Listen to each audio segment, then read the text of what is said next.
بسم الله الرحمن الرحیم. الحمد لله رب العالمین بارئ الخلائق اجمعین و الصلاة و السلام علی سید الانبیاء و خاتم النبیین حبیبنا و حبیب اله العالمین ابوالقاسم المصطفى محمد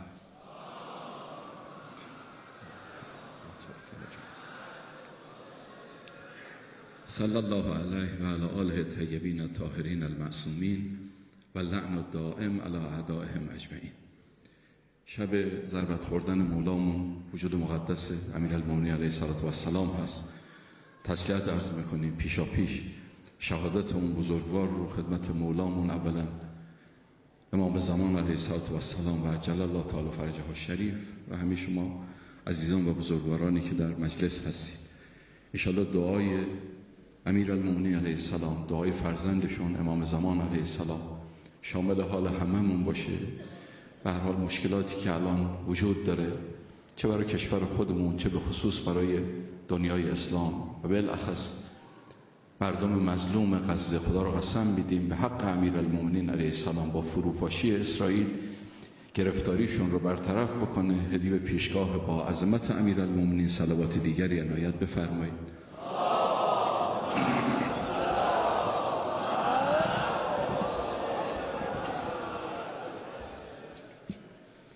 یکی از خصوصیاتی که مؤمن باید داشته باشه این هستش که نسبت به خودش سوء ظن داشته باشه. در عین حال که ما سوء ظن به خدا رو ممنوع میدونیم و تو روایات ما به شدت نهی شده که کسی نسبت به خداوند متعال بدبین باشه، سوء ظن داشته باشه. خدا اصلا با من کاری نداره، خدا با من قهره، نعوذ بالله خدا ظلم داره. اگه کسی این نگاه رو داشته باشه، خب به تعبیر پیغمبر اکبر الکبائر سوء الظن بالله، بزرگترین گناه کبیره سوء ظن به خداست، چون زمینه کفر رو فراهم میکنه. کسی که به خدا بدبینه و مقدرات الهی رو ظالمانه میبینه، کم کم ناامید میشه از خدا. ناامید که شد به تدریج به سمت کفر و دشمنی با خدا کشیده میشه. از این جهت هستش که سوء ظن به خدا بدترین گناه هستش. اکبر الکبائر سوء الظن بالله، که نقطه مقابلش هم حسن ظن به خدا هستش، که کسی که خوشبین باشه به خدا، که خدا مهربانه. این مهربان و شفیق و رفیق هست که عالم رو داره اداره میکنه. مقدرات من رو به اون شکلی که بهترین مصلحت من هست مینویسه. اگه کسی اینجوری گمان داشته باشه اتفاقا مقدراتش هم خوب نوشته میشه. امام رضا علیه السلام فرمود از طرف خداوند متعال یه روایت، هر جوری که به خدا گمان داشته باشید خدا همون جوری باهاتون رفتار میکنه، همون جوری مقدراتتون رو مینویسه. اگر کسی به خدا بدبین باشه بد براش نوشته میشه، ان شرا فشرا. و اگر کسی خوشبین باشه به خداوند متعال، که پروردگار عالم با من دشمنی که نداره، خداوند متعال چیه در حق من کم گذاشت، اگه ظلمی بوده یا خودم به خودم کردم یا دیگران، پروردگار عالم کجا هست؟ اصلا چه نفعی میبره از این که من مثلا فرض کنید یه گره تو زندگیم بیفته؟ خدا که نفعی نمیبره. که اگر کسی که خوشبین باشه و ان خیرا فخیرون، مقدرات براش خوب نوشته میشه. و من همینجا عرض بکنم براتون خدمت شما برادر بزرگوار، خواهر بزرگوار، این شبا شبای مقدراته. امام صادق علیه السلام در یه روایت بسیار بلندی فرمود التقدیر فی لیلت 19 و الابرام فی لیلت 21 و الامضا فی لیلت 23. مقدرات در شب 19 رقم میخوره، در شب 21 محکم میشه اون حکم و اون تقدیر، و در شب 23 امضا میشه. یعنی با این روایت امام صادق علیه السلام هر 3 شب دخیله. درسته که شب قدر اصلی یکیه، ولی اینجوری نیست که اون دوتای دیگه پوچ باشه، اینجوری نیست که اون دوتای دیگه بیخاصیت باشه. شب 19 به فرمایش امام صادق علیه السلام شب تقدیره که بر اساس ظرفیت ها، قابلیت ها، اعمال ما در شب 19 خداوند متعال مقدرات 1 سال رو رقم میزنه. کی تو این سال رزقش بیشتر میشه، با برکت میشه، کی بی برکت میشه، کی مریض میشه، کی به سلامتی به هر حال از مریضی بلند میشه، چه کسی از دنیا میره، چه بچه‌ای به دنیا میاد. تا 1 سال مقدرات امشب رقم میخوره و تقدیر فی لیلت 19 در شب 19 و الابرام فی لیلت 21 شب 19 محکم میشه، همون تقدیر. و شب 23 و الامضا فی لیلت 23 امضا میشه. تشبیهاً، من این فقط از باب تشبیه، شبیه مراحل حکمی است که مثلا فرض کنید الان تو دادگاه ها هستش، یه دادگاه بدوی هست که تو دادگاه بدوی به هر حال یه حکمی صادر میشه بر اساس اسناد و مدارک، یه حکمی صادر میشه، اما ممکنه مثلا یه اتفاقی بیفته و تو دادگاه تجدید نظر بره. تو دادگاه تجدید نظر که باز 2 مرتبه بررسی میشه، چه بسا همون حکم اولی 2 مرتبه محکم میشه، تایید میشه و بعد بره دیوان عالی. تو دیوان عالی دیگه اون حکم دیگه حکم نهاییه. تشبیهاً اون چیزی که الان تو به هر حال دادگاه‌های ما میگذره در رابطه با این 3 شب هست. لذا من اینو عرض کردم از اینکه اهمیت بدیم به هر 3 شب. اینجوری نیست که گمان کنیم شب 19 هم خیلی مهم نیست، همش مهم. خب اگر کسی حسن ظن به خدا داشته باشه، مقدراتش خوب نوشته میشه طبق همون چیزی که گمانش هستش. بنابراین سوء ظن به خدا این بزرگترین گناه و ممنوع، این در رابطه با خداوند متعال. همچنین سوء ظن نسبت به مؤمنین هم ممنوعه. نوع دوم سوء ظن نسبت به مؤمنینه. آدم بدگمان باشه به کسی، یه چیزی ازش دیده، فوری قضاوت بکنه، فوری قضاوت منفی بکنه و اقدام بکنه، کینش رو به دل بگیره، ضربه بهش بزنه. خب الان متاسفانه شایعات زیاده دیگه، به خصوص تو فضای مجازی آبرو میبرن، به هر حال تهمت میزنن. ما باید مراقب باشیم که فوری با یه خبری که معلوم نیست اون منبع خبری چیه، کیه. گاهی موقع ها بعضی از این منابع خبری پروژه بگیرن، پروژه بگیرهای حرفه‌ای ان برای تخریب یک مؤمن. ما باید مراقب باشیم که خدا نکرده آخرتمون رو آدم از دست نده، به واسطه همین سوء ظن به کسی پیدا نکنه، قضاوتی در رابطه با اون نکنه، اقدامی در رابطه با اون نکنه. این قسم دوم که سوء ظن نسبت به مؤمنین هست و اینم ممنوعه. 2 قسم سوء ظن ممنوعه، سوء ظن به خدا، سوء ظن به مؤمنین. اما قسم سوم سوء ظن به خودمون، این ممدوحه. این رو توصیه کردن امیرالمومنین علیه السلام در خطبه 110 نهج البلاغه. میفرماید که در وصف مؤمنین فهم لانفسهم متهمون و من اعمالهم مشفقون. مؤمنین نسبت به خودشون رو متهم میدونن، مبرا نمیدونن، خودشون رو مبرا نمیدونن. مثل یک کسی که مثلا فرض کنید یه خیانتی بهش شده از طرف شریکش، دیگه از اون به بعد مراقب او هستش، حواسش جمعه که دور نخوره، فریب نخوره. مؤمنین هم نسبت به نفسشون اینجوری هستن، مراقبن که نفسشون سرشون کلا نگذاره، سوء ظن به خودشون دارن. اگر یه کاری انجام دادن، 4 قطره اشکی اگه ریختن، 4 تا جمکران رفتن، چند تا زیارت رفتن، طلبکار از خدا نیستن که خدای ما این کارا رو برات کردیم. ما ناامید نیستیم از اعمالمون، اما اینجوری هم نیستش که خیلی خوشبین باشیم. مؤمن نسبت به اعمالشون، نسبت به اعمال خودش به هر حال یه ترسی داره که نکنه واقعا این برای خدا نبوده، من خیال میکنم، گاهی موقع نفس من فریب میده من رو. شما نگاه کنید حضرت خدیجه کبری سلام الله علیها، ام الائمه، ام المؤمنین، این بانوی با عظمت و بزرگوار که واقعا فوق العاده بود ایشون و حقش ادا نشده، یعنی پیش ماها که شیعیان هستیم هنوز شناخته نشده این بزرگوار. تمام زندگی خودش رو پای دین خدا و پای پیغمبر اکرم ریخت، تمام زندگی خودشو. ثروتمندترین زن جزیره العرب، اون آخر حتی یک کفن نداشت برای خودش. موقعی که تو بستر افتاده بود پیغمبر کنارش بود، گریه میکرد. این بانوی بزرگوار. پیغمبر کم سوال کرد که خانم برای چی گریه میکنید؟ گفت میترسم که خدای من از من راضی نباشه. این همه زحمت کشیده، یک ذره طلبکار نیست از خدا. چگونه سر ز خجالت برآورم بر دوست، که خدمتی به سزا بر نیامد از دستم. نتونستم کاری بکنم.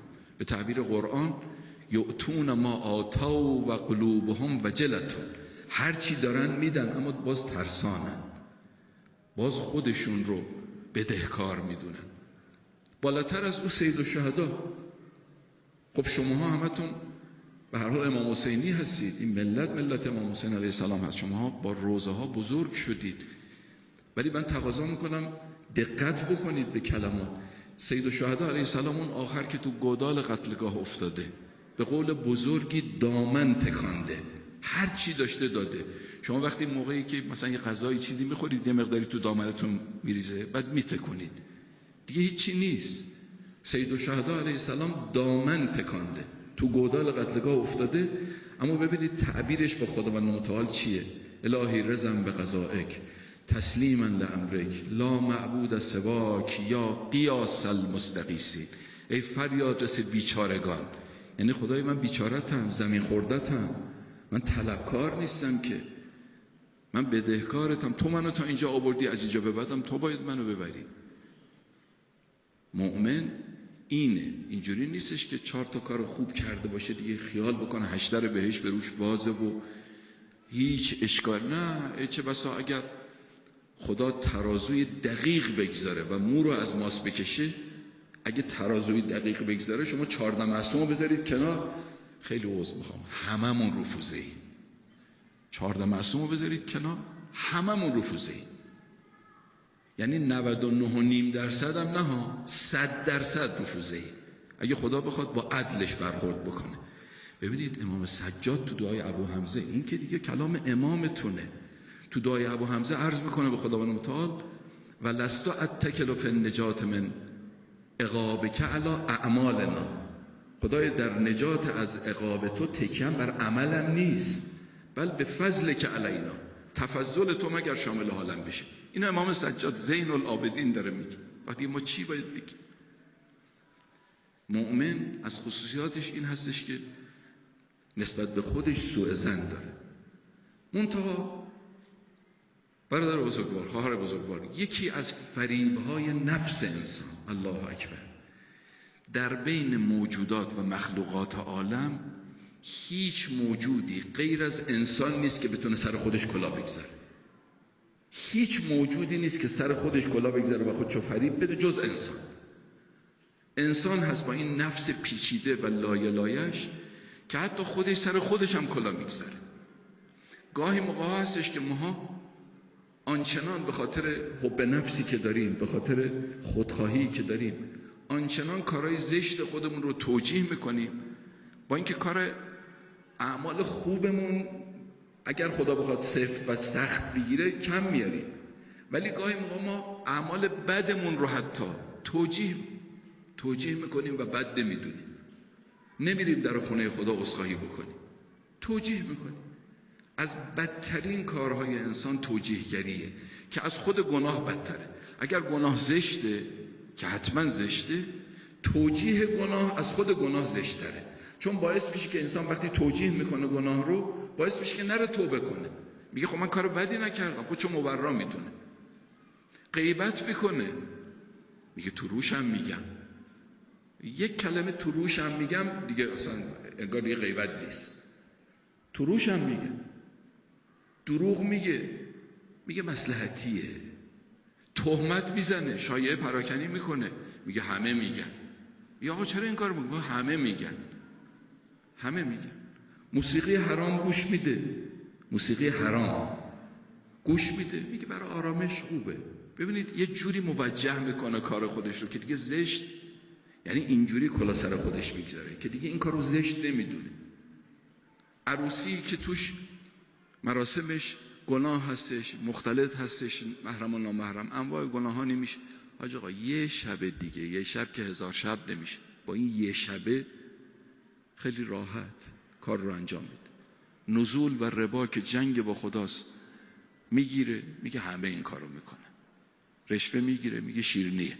ببینید این توجیهات باعث میشه که انسان سر خودش کلا بگذاره و دیگه نره در خونه خدا. خب میگه من کار بدی نکردم. آدم باید کارشو بد بدونه تا بره در خونه خدا، ولی وقتی توجیه میکنه اون زشت رو زیبا میکنه. این تسویل نفسه، تزیین شیطانه. شیطان یکی از کاراش اینی که زینت میده کار زشت آدم رو قشنگش میکنه. نفسم از درون تسویل و فریب میده انسان. خیلی مراقب آدم باشه. بعضی از عناوین تو روایات هست که مثلا یه روایت از امیرالمومنینه، میفرماید بعضی از چیزها هستش که از خود گناه بزرگتره. شر من الذنب. حضرت امیر علیه السلام در یه روایت بلندی میفرماید اربعة من الذنب شر من الذنب. 4 تا عنوان هست که از خود گناه بدتره. 1 الاصرار، 2 الاستسقار، 3 الافتخار، 4 الاستبشار.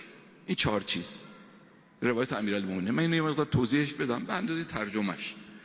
میفرماید یکی از چیزهایی که از خود گناه بدتره اصرار بر گناهه. آدم یه گناهی رو هی تکرار بکنه، هی تکرار بکنه، هی اصرار داشته باشه.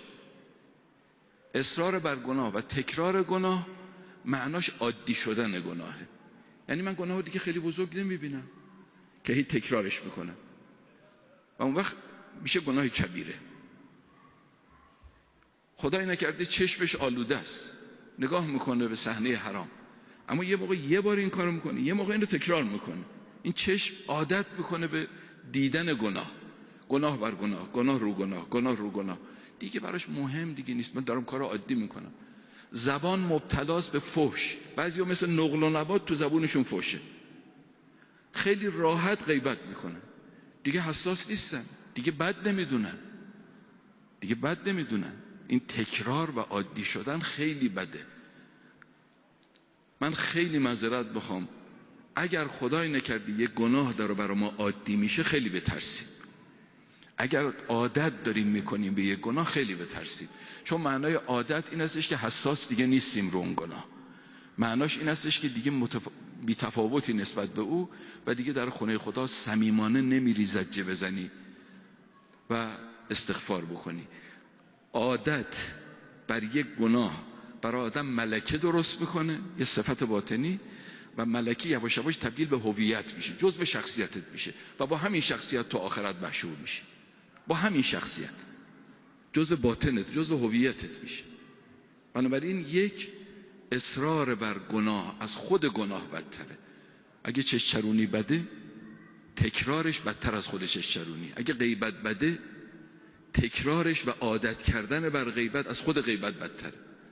2 الاستسقار. آدم ولو تکرار نکنه یه بار انجام بده یک گناه رو، ولو اون گناه هم صغیر است، یه بار انجام بده ولی کوچک بشماره، کوچک بشماره. بگه بابا ما یه نگاهی به نامحرم کردیم و یه شوخی کردیم، این همه تو عالم دارن فسق و فجور انجام میدن، حالا مگه این چی شد؟ ببینید کوچیکش بکنه. این همه دارن میلیاردی میبرن اختلاس میکنن، حالا ما یه رشوهی گرفتیم یه جا، میگه چیزی نیست. یه دروغ گفتیم، آدم که نکشتیم که. ببینید کوچک شمردن گناه. این کوچک شمردن گناه هم باعث میشه که آدم نره توبه بکنه، چون گناه رو میگه این که چیزی نی، مهم نی. باعث میشه که آدم نره در خونه خدا توبه بکنه. خدا رحمت کنه آیت الله صباح‌الحسن اصفهانی رو، این مرجع با عظمت و بزرگوار. ایشون یه جمله زیبایی داره، میگه کسی که گناه رو ولو گناه صغیره و کوچک رو بزرگ نشمره، 2 روز دیگه گناه بزرگ رو کوچک میشماره. کسی که گناه رو ولو گناه صغیره رو بزرگ نشمره، 2 روز دیگه گناه کبیره رو کوچک میشماره و خیلی به راحتی انجام میده، خیلی به راحتی انجام میده. بعضی از شاگردان مرحوم آیت الله استحمد آقای خانساری، آقای خانساری بعضی از بزرگترایی که تو جلسه تشریف دارن شاید یه زمان مقلدش بودن. آقای خانساری سال 63 از دنیا رفتن بعد از انقلاب. بسیار با عظمت، بسیار با کرامت، صاحب نفس. واقعا بعضی از کراماتش رو همینجوری هم نمیشه گفت، یعنی بعضیا نمیتونن هضم بکنن. ایشون تو درسشون یه خارج فقهی داشتن، تو درس خارجشون بحث زنا بود، حکم زنا بود، تو به هر حال حد زنا بحث شرعیش بود، فقهیش بود. گفت آقایون من 1 بار این کلمه رو به کار میبرم، این کلمه زنا 1 بار به کار میبرم، دیگه بعد از این فقط میگم اون عمل خبیث، دیگه تکرار نمیکنم اون کلمه شو. بعضی از شاگرداش گفتن حاج آقا اینجا کلاس درسه، ما که با این کلمه تحریک نمیشیم که مفسده داشته باشه، اینجا کلاس درسه. گفت میدونم به خدا قسم که وقتی لفظش رو به کار میبرم تن و بدنم میلرزه. لفظش رو به کار میبرم تن و بدنم میلرزه.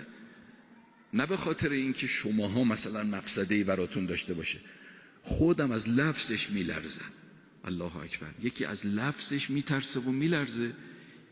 یه کسی گناه رو انجام میده میگه این که چیزی نیست، که مهم نیست. مرحوم شهید مطهری ایشون توی یکی از کتاباش نقل میکنه، میگه با استادمون آیت الله میرزاعلی آقای شیرازی که ما خداشناسی رو از او یاد گرفتیم. شهید مطهری اینجور نیست که استاد ندیده باشه، اساتید بزرگی روی ایشون دید، اما تعبیر شهید مطهری اینه که ما خداشناسی رو از میرزاعلی آقای شیرازی یاد گرفتیم. فیلسوف، عارف، طبیب، ریاضیدان، یا آدم همه فن حریف و بسیار با عظمت. شهید مطهری میگه ایشون یه مرتبه یه شبی از اصفهان اومد قم، پیش ما بود، مهمان ما بود و اون شب ما رفتیم خونه یکی از علما و جمع، به هر حال محفل جمع علمایی بود، جمع بودن. هر کسی شروع کرد یه شعر خوندن. یکی شعر حافظ رو میخوند، یکی مثلا یه شعری از سعدی میخوند، یکی یه شعری از مولوی میخوند، یکی یه شعری از صائب میخوند، همینجوری.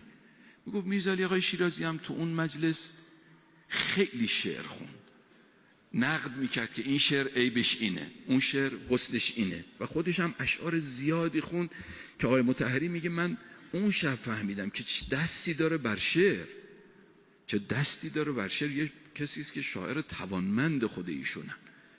میگه از جلسه که اومدیم بیرون، از اون مهمونی که اومدیم تو کوچه، میگه دیدم این پیرمرد داره گریه میکنه و میلرزه، داره گریه میکنه و میلرزه. گفتیم آقا چیزی شده؟ گفت من بارها عهد کردم که شب جمعه، اون شب جمعه بود، بارها عهد کردم با خودم که شب جمعه شعر نخونم، چون یه روایتی هست که شب جمعه شعر خوندن مکروهه.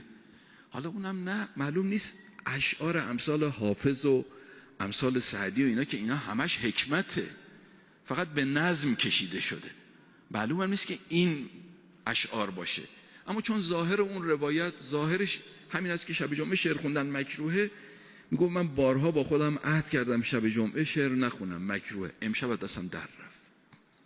آقای مطهری میگه شاید بعضی از ماها گناه کبیره مرتکب بشیم اینجوری نمیلرزیم، اینجوری نمیترسیم، که ایشون یه مکروه انجام داده بود اینجوری میترسه. آدمی که گناه کوچیک رو، حالا ایشون که اصلا گناه هم نبود، مکروه بود، بزرگ نشماره، 2 روز دیگه گناه بزرگ رو کوچک میشماره. نباید گناه برای آدم جوری باشه که بگی حالا این که مهم نبود. که این سومین چیزی که امیرالمومنین میفرماید که از خود گناه بدتره، الافتخار. آدم افتخار بکنه به گناهش. میگه بابا تو فلانی رو آبروشو بردی، میگه بردم که بردم، بازم میبرم. ببینید، یعنی نه تنها کوتاه نمیاد، کوتاه که نمیاد هیچی، میگه آبروشو بردم که بردم، بازم میبرم، بازم به ضربه بهش میزنم. افتخارم میکنه به کارش، افتخارم میکنه به کارش. یه موقعی من تو پرانتز اینو عرض بکنم، یکی این راننده های قم تهران که کرایه به هر حال سوار میکنه، یه تعداد از زوار عراقی رو بندگان خدا رو سوار کرده بود برای حرم اسدعبدالعظیم، سوار کرده بود برای حرم اسدعبدالعظیم. بعد این بندگان خدا رو خب تو مسیر قم به مرقد امام رسیده بود، این کنار مرقد بود، سلام داد، السلام علیک یا حضرت عبدالعظیم، همونجا پیاده شون کرد. کرایه شهر ری و حضرت عبدالعظیم رو گرفته بود، همونجا پیاده شون کرد. بعدم به بعضی دیگه از راننده ها با افتخار میگفتش، با افتخار میگفت چجوری سرشون کلاه گذاشتن. عجب، آدم سر کسی رو کلاه بگذاره یه دزدی مثلا بکنه و بعد افتخارم بکنه به کارش، زرنگی بدون این رو، اینو زرنگی بدون افتخارم بکنه به کارش. این 3 که افتخار وقتی بکنه دیگه اون گناه رو بد نمیبینه که بره توبه کنه. و 4م الاستبشار. آدم یک گناهی میکنه شاده، خوشه. در زمان جاهلیت، قبل از انقلاب بود دیگه، در زمان جاهلیت گناهانی کرده زمان جوانیش. الان یه مجلس مهمونیه، میگه بچه جون پاشو برو اون آلبومو برده بیا، اون عکسای جوونیمونو ببینیم، حالا اون عکسایی که زمان جاهلیت و خیلی هم مثلا بعد میگه چه خوش بودیم ما، چه روزایی بود، چه روزایی بود، چه خوش بودی، چی بود. این 4 عنوانی که امیرالمومنین داره میفرماید که بدتر از خود گناهه: اصرار و تکرار گناه، کوچک شمردن گناه، افتخار کردن به گناه، شاد بودن با گناه. این 4 عنوان تو یه چیز مشترکن با هم دیگه، و اون این که آدم گناه رو دیگه گناه نمیبینه که بره استغفار کنه، مهم نمیبینه که بره استغفار کنه. توجیه هم همینه. اون کسی که خدای نکرده یه اشتباهی مرتکب شد، یه گناهی مرتکب شد، بعد توجیهش میکنه. اونی که توجیه میکنه دیگه اون وقت گناهشو بد نمیبینه بره استغفار بکنه، لذا از خود گناه بدتره. خیلی مراقب باشی. خوش به حال اون کسی که وقتی یه گناهی کرد اگر دستش در رفت، صادقانه بدون توجیه مردونه زیر بار گناهش بره بگه خدای من غلط کردم. شما تو قرآن همتون خوندید 3 نفر رو از بهشت اخراج کردن: حضرت آدم، همسرش حوا و یکم شیطان. این 3 تا از بهشت بیرون رفتن دیگه. اما حضرت آدم و حوا وقتی از بهشت رانده شدن، این تو قرآن دیگه، مرد و مردونه صادقانه رفتن در خونه خدا: ربنا ظلمنا انفسنا، خدای غلط کردی، خدای اشتباه کردی. هیچ توجیه نکردن، هیچ توجیه نکردن. ربنا ظلمنا انفسنا. اما شیطان هم رانده شد دیگه. به جای اینکه بره در خونه خدا صادقانه اعتراف بکنه و به هر حال استغفار کنه، برگشت به خدا اینجوری گفت رب بما اغویتنی لاغوینهم اجمعین. خدای چون تو منو اغوا کردی، گول زدی، میرم بقیه رو گول میزنم. خدا گولت زد؟ خدا فریب داد؟ خب تو خودت متکبر بودی، هر بلایی سرت اومد به واسطه تکبر خودت بود. اما چون صداقت نداره که زیر بار خطای خودش بره، تقصیر رو عهده خدا انداخت. و خدای تو چون منو محرومم کردی، من میرم بقیه رو محروم میکنم، بیچاره میکنم. این صفت شیطانه که اگر کسی گناهی مرتکب شد، با صداقت نیاد در خونه خدا عذرخواهی نکنه، توجیه بکنه، یا تقصیر رو گردن این اون بندازه. تقصیر رو گردن این اون بندازه. من خودم تنبلم، خودم زیارت نمیرم، میگم آقا امام رضا منو نطلبیده. بابا جان خود پاشو یه اقدامی بکن، یه کاری بکن. من خودم تنبلم، خودم نخواستم بشم سید بحرالعلوم، خودم نخواستم بشم سید ابن طاووس. اونا که از مریخ نیومدن که، اونا رو همین کره خاکی بودن.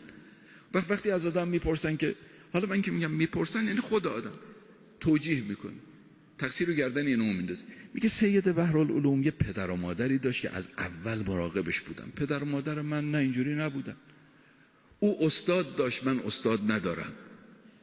او تو مثل محله ما زندگی نمیکرد، من بالا شهر زندگی میکنم، انواع فسادها هست. او که اونجا ببینید همش تقصیر رو میندازیم یا گردن نداشتن استاد، یا پدر مادر مراقب نبودن، یا بالا شهر زندگی میکردن.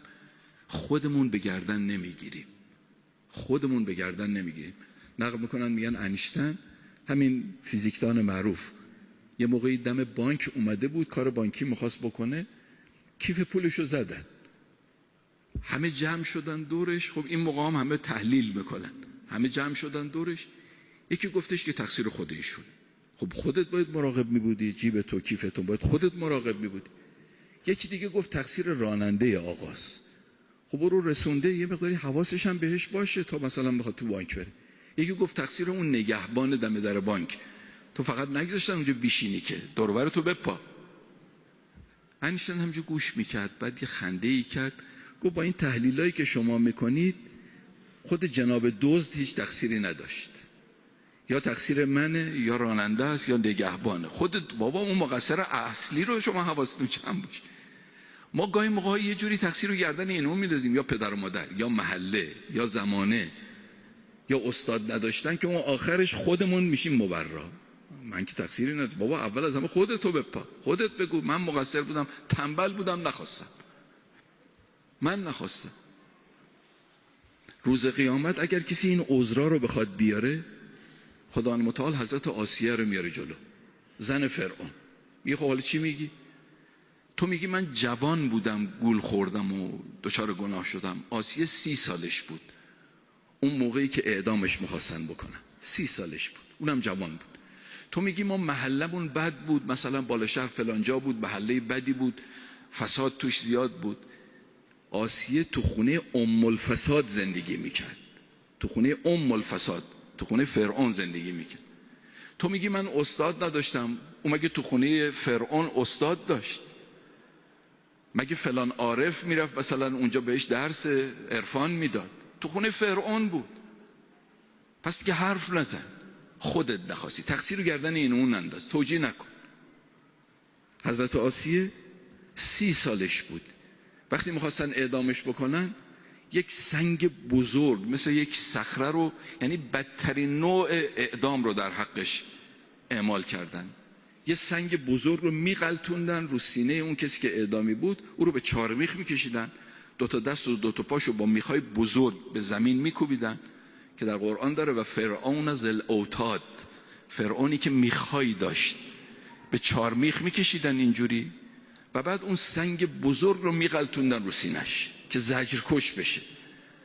همچین کاری رو در حق آسیه زن فرعون کردن.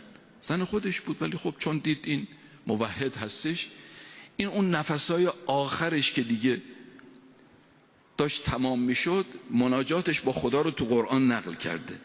رب ابن لی عندک بیتا فی الجنه و نجنی من فرعون و عمله. خدایا پیش خودت یه جا به من بده، عندک بیتا فی الجنه، خدایا نزد خودت تو اون مقام ربوبی یه جا به من بده. این مناجاتش. بعد به شهادت رسید. حجت بر همه تمام. آسیه نه امام بود نه امامزاده، نه پیغمبر بود نه پیغمبرزاده. تو خونه ام الفساد هم بود، جوونم بود، استادم نداشت.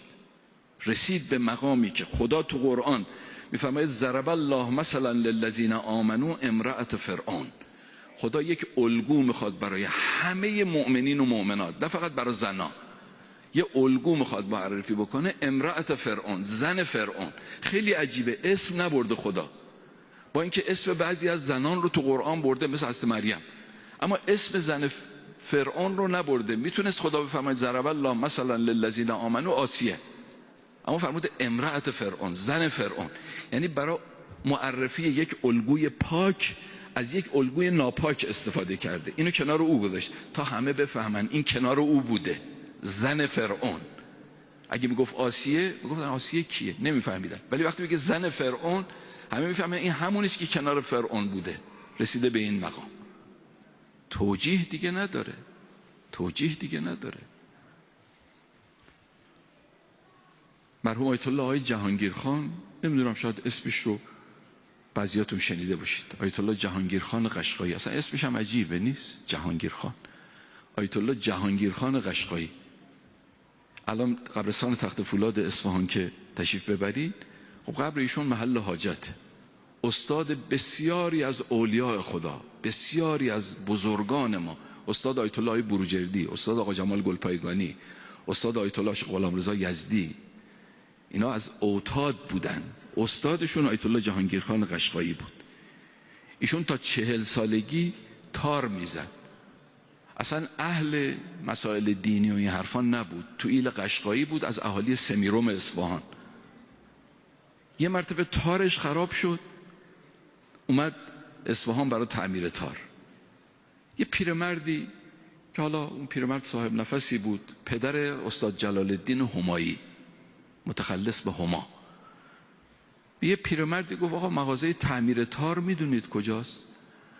گفت بله، مغازه تعمیر تار تو اون کوچه، تو اون خیابون آدرس داد. گفت اما جوون، همونجور که تار آدم خراب میشه احتیاج به تعمیر داره، خود آدم هم خراب میشه ها، احتیاج به تعمیر داره ها. جهانگیر خان گفت آدم رو کجا تعمیر میکنن؟ یه مدرسه اونجا بود، مدرسه مولا عبدالله یزدی. گفت برو اونجا. جهانگیر خان رفت تو اون مدرسه، ثبت نام کرد. یه حوزه علمیه بود. نامه نوشت به پدر و مادرش: پدر مادر من هستم، فعلا نمیام.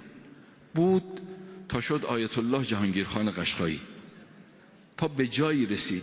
این چیزی که میخوام خدمتتون عرض بکنم، اگر از مرحوم آیت الله آقای بهجت نبود، جرأت گفتنش نبود. ایشون میفرمود که آقای جهانگیر خان میگفت به جایی رسید که یه مرتبه با بعضی از کشیش‌های جلفای اصفهان بحث میکرد. محله جلفا تو اصفهان یه محله ارمنی نشینه، مثل بعضی از محلهایی که تو تهران ارامنه هستن. با بعضی از کشیش‌های اون محله جلفای اصفهان بحث میکرد راجع به حقانیت مذهب اهل بیت، مذهب شیعه. اونام در رابطه با دین خودشون. خب ایشون چون فیلسوف بود استدلال‌های قوی می آورد و دلایلی می آورد، اونا زیر بار نمی رفتن، قبول نمی کرد. جهانگیر خان گفتش که اگه خود حضرت مسیح بیاد بهتون بگه حق با کیه، باور داری؟ اونا گفتن خب معلومه. باورشون نمیشد حضرت مسیح بیاد. گفتن حالا وسط بحث یه چیزی گفته. باورشون نمیشد حضرت مسیح بیاد. گفتن خب معلومه اگه حضرت مسیح بیاد بگه قبول داریم. جهانگیر خان دست به دعا برداشت، یه مقداری دعا کرد. توی مکاشفه‌ای که اونام تونستن ببینن. مکاشفه شبیه خواب میمونه، منتها تو خواب شما یه عوالم دیگری رو میبینید، تو مکاشفه آدم بیداره و یه عوالم دیگری رو میبینه. میگه حضرت مسیح تشریف آوردن طوری که اونام تونستن ببینن. حضرت مسیح علیه السلام فرمودن که امروز از در خونه علی و اولاد علی جای دیگر رفتن بیراه است. از در خونه علی و اولاد علی جای دیگر رفتن بیراه هستش. همونی کسی که تار میزد رسید به جایی که با دعاش حضرت مسیح تشریف بیاره. چو سحر رخش دل ربایی کند، یکی تارزن رو خدایی کند. توجیه نکنی که من نمیتونم و نمیشه ها. او تا 40 سالگی اینجوری بود ولی تونست، شد. نگو من نمیتونم، نگو سن من گذشته دیگه، نگو من فلانم. این توجیهات رو بذار کنار. امشب آدم بیاد در خونه خدا بگه خدایا هر چی بودم تو میدونی و خودم هم میدونم، هر چی بودم قبول دارم، اشتباهات مال من بوده، بدی ها مال من بوده، ظلم ها مال من بوده. سبحانک انی کنت من الظالمین. به قرآن قسم این نسخه‌ای که قرآن پیچیده، این نسخه فلان آقا و فلان عالم و فلان عارف نه، قرآن پیچیده. همه تونم آشنا هستید. اون آیه مربوط به حضرت یونس. حضرت یونس وقتی که تو شکم نهنگ قرار گرفت فهمید که خدا داره تنبیهش میکنه، یه چوب داره میخوره، یه جای ترک اولایی یه خطا ازش سر زده که حالا من نمیخوام وارد او بشم. حضرت یونس صادقانه و مردونه ببینید چجوری رفت در خونه خدا. این نسخه رو خدا پیچیده تو این آیه. مال سوره انبیا یا سوره قصص هست، من مقدار شک کردم. فنادا فی الظلمات، فریاد زد تو اون ظلمت ته اقیانوس، تو شکم نهنگ. فنادا، فریاد زد، فنادا فی الظلمات ان لا اله الا انت. خدای همه کار خودتی، هیچ کسی غیر از خودت نیست. من روسیاهی که الان تو این ظلمت افتادم کسی از من خبر نداره تا چه برسه اینکه بتونه من رو نجاتم بده. فقط تو هستی که هم خبر داری هم میتونی نجاتم بدی. لا اله الا انت سبحانک. خدای تو پاکی ها، تو منزهی ها، تو مقصر نیستی ها. انی کنت من الظالمین. من غلط کردم، من بدم، من ظلم کردم. سبحانک. تو همه عوامل توفیق رو برای من فراهم کردی، چی برای من کم گذاشتی؟ هر چیزی که برای توفیق من لازم هست تو گذاشتی. سبحانک، تو پاکی، تو منزهی. انی کنت من الظالمین. من بدم. وقت دنبالش رو ببینید. فاستجبنا له و نجیناه من الغم. ما جوابش رو دادیم و از غم نجاتش دادیم. بعد اون آخر خدا میفرماید فکر نکنید این قضیه مال یونس ها و کذالک ننجی المؤمنین. مؤمنین رو هم همینجوری نجات میدیم، همینجوری. یعنی همون کاری که یونس کرد که صادقانه اومد در خونه خدا گفت سبحانک انی کنت من الظالمین. خدا خودت همه کاری، تو پاکی، تو منزهی، تو تقصیر، تو کم نگذاشتی. من بدم، من اشتباه کردم. این وعده خداست. امشب شب این کاره. امشب شب این کاره که آدم بیاد و امیرالمومنین علیه السلام رو هم واسطه قرار بده. محبوب خدا رو، این اسم اعظم پروردگار عالم رو، ولی مطلق خدا رو، این رو واسطه قرار بده. و اون وقت پروردگار عالم رد میکنه. شما کسی گمانش این هستش؟ بعید میدونم کسی گمانش این. شما ببینید یه بچه خیلی ناخلف، خیلی ناخلف، اصلا این بابا رو به سطوح در آورده، درسته؟ این بابا چند بارم زدتش، این بچه اصلا زیر بار نمیره، خیلی ناخلفه. بابا میندازتش بیرون، میندازتش بیرون، میگه برو پی کارت، ما نخواستیم همچین بچه‌ای رو نخواستیم.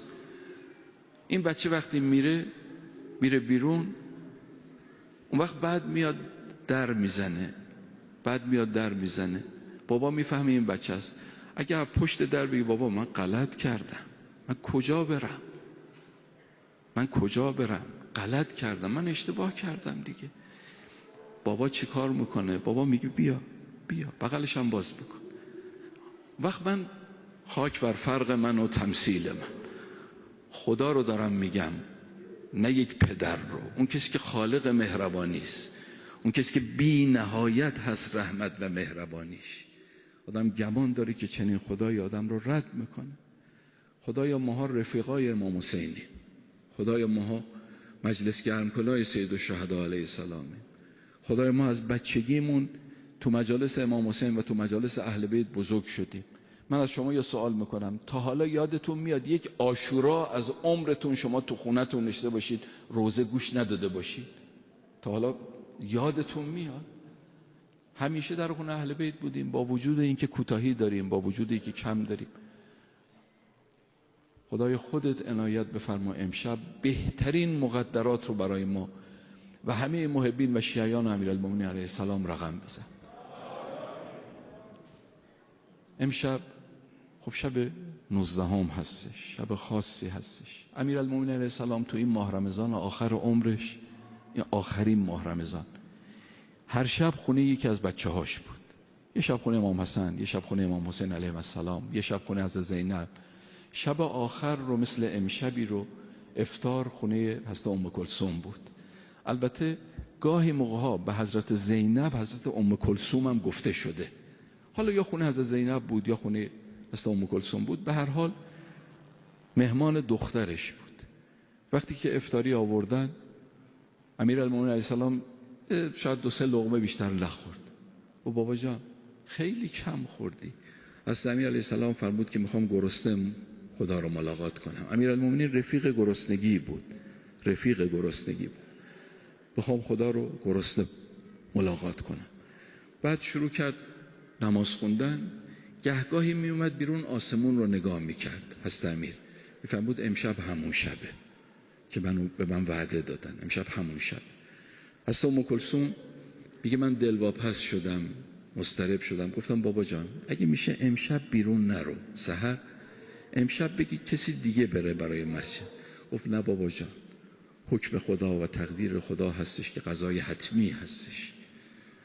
امیرالمومنین علیه السلام دم سحر که شد، وقتی رفت از حیاط میخواست عبور بکنه، این مرغابیایی که بودن، مرغای خانگی که بودن، شروع کردن سر و صدا کردن. امیرالمومنین علیه السلام فرمود دخترم به این مرغا برس. بعد این شالش و کمربندش گیر کرد به قلاب در افتاد. انگار زمین و زمان میخوان امیرالمومنین رو نگه دارن که علی جان نرو.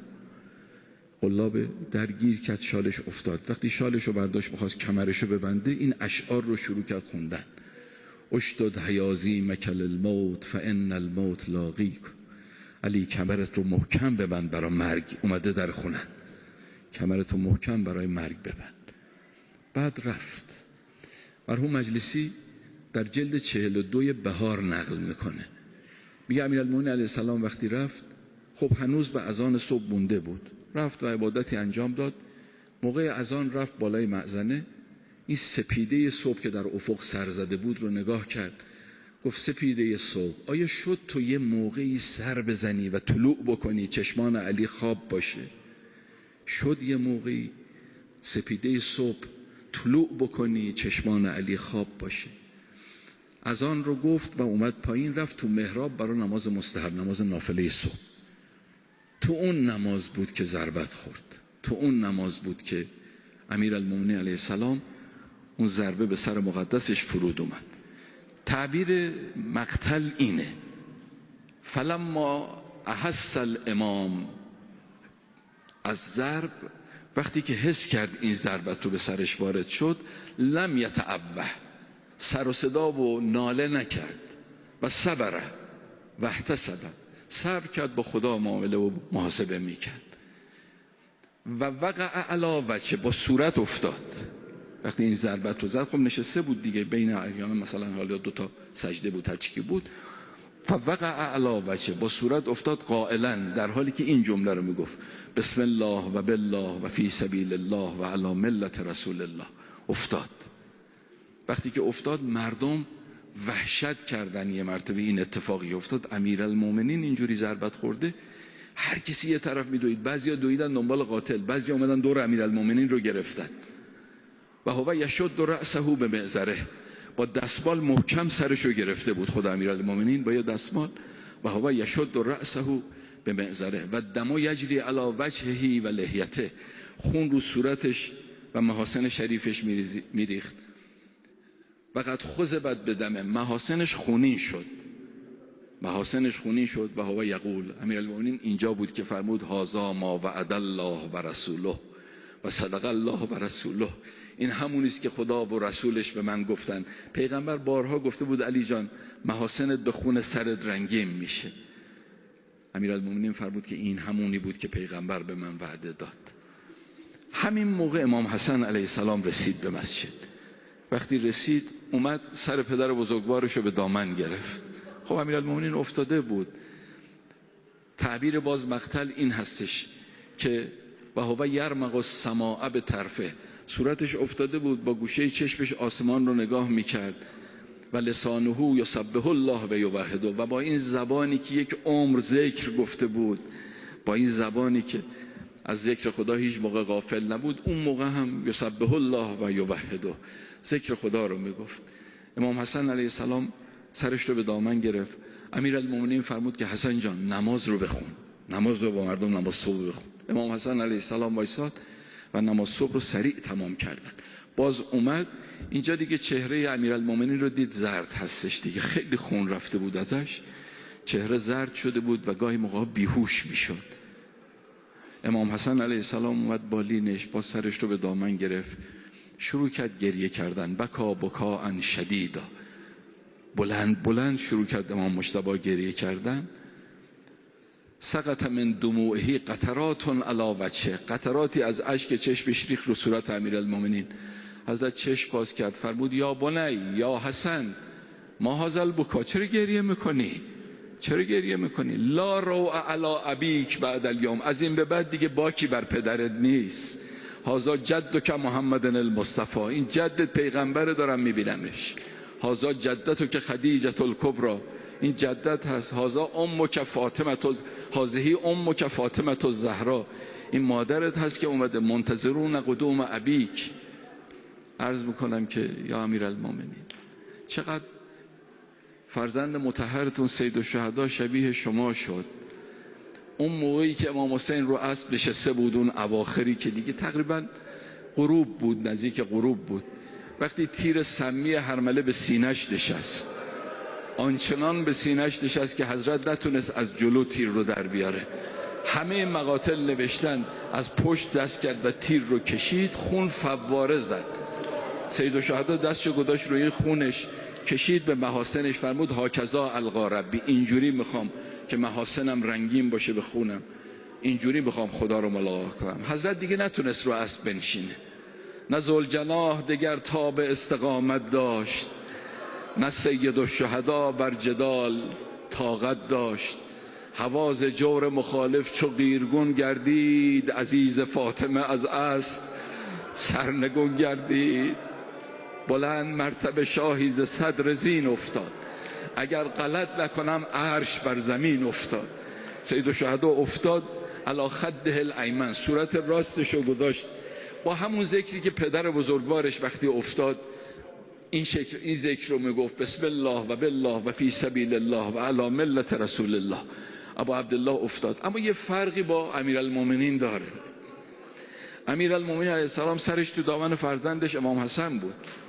امیرالمومنین خیالش دیگه از بچه‌هاش راحت بود، لذا یرمق السماء به طرفه، با گوشه چشمش آسمان رو نگاه میکرد، ذکر میگفت. اما سید الشهدا خیالش از بچه‌هاش راحت نبود، خیمه‌هاشو نگاه میکرد، خیمه‌هاشو نگاه میکرد. شما تو زیارت ناحیه مقدسه ببینید امام زمان اونجا میگه یا جدا، وقتی که افتاده بودی تدیر و طرفا خفیا الی بیتک و رحلک، با گوشه چشمت به خیمه‌هات نگاه میکردی. تا اون موقعی که دیگه لحظات آخر عمر سیدالشهدا بود و بین او و بین خیمه‌هاش حائل شدن. وقد شغلت به نفسک عن ولدک و اهالیک.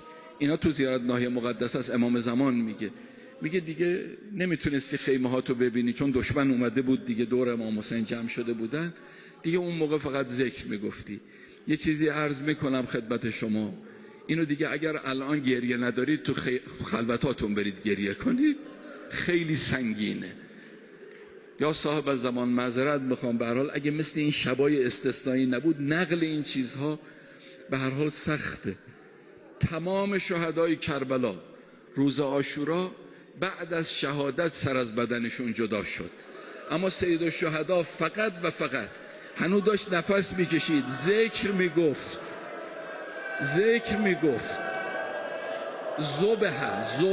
زبه به موجودی میگن که جون داشته باشه سرشو ببره.